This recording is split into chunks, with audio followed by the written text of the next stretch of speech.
તો friends, today આપણે seat માસ્કના 5 hex જોવાના છીએ, જેના લીધે તમે સીટ માસ્કને ડિફરન્ટલી ટ્રાય કરીને એક બેટર યુઝ કરી શકો. તો સૌથી પહેલાં આપણે ફેસ પર સીટ માસ્ક એપ્લાય કરીશું.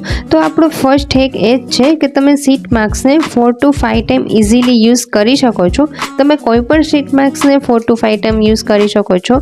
એન્ડ હું સીટ માસ્ક માટે ડૉક્ટર એસએલનું વિટામિન સી વાળું સીટ માસ્ક યુઝ કરી રહી છું. એન્ડ આ રીતે તમે weekly monthly 4 to 5 time easily use કરી શકો છો. તેને આપણે કુલ એરિયામાં સ્ટોર કરવું જોઈએ. ત્યારબાદ આફ્ટર આપણે ડાર્ક સર્કલ્સ હોય યા તો ફેસમાં કોઈ પ્રોબ્લેમ હોય તો તેને આપણે રિડ્યુસ કરવા માટે જે સીટ માસ્કમાં સીરમ આપેલું છે તેને as a under eye gel તરીકે પણ યુઝ કરી શકો છો. તો આફ્ટર આપણે થર્ડ હેકમાં જોશું કે સીટ માસ્કને આપણા ફેસ પર એપ્લાય કરવા માટે જો પરફેક્ટ ફિટિંગ ના આવી રહ્યું હોય તો આપણે આ ટાઈપનો હેક યુઝ કરીશું. તો સીટ માસ્કને આપણે સેન્ટર પાર્ટમાંથી કટ કરીને આપણે એક પરફેક્ટલી તેને ફિટ કરી શકીએ છીએ.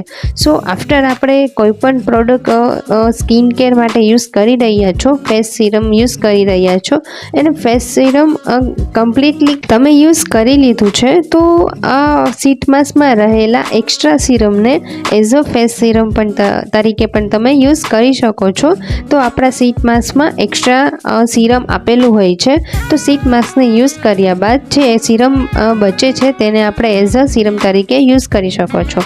એન્ડ તમે કોઈ પણ જગ્યાએ ટ્રાવેલિંગ કરી રહ્યા હોય એન્ડ ઇમરજન્સી સનસ્ક્રીન માટે આપણે આ સીટ માસ્કમાં આપેલા સિરમને એઝ અ સનસ્ક્રીન પણ યુઝ કરી શકો છો, જેના લીધે આપણે એક સનના કિરણોથી થતા ડેમેજથી આપણે બચી શકીએ છીએ. આ ટાઈપ્સના 5 હેક્સથી તમે સીટ માસ્કનો બેસ્ટ યુઝ કરી શકો છો.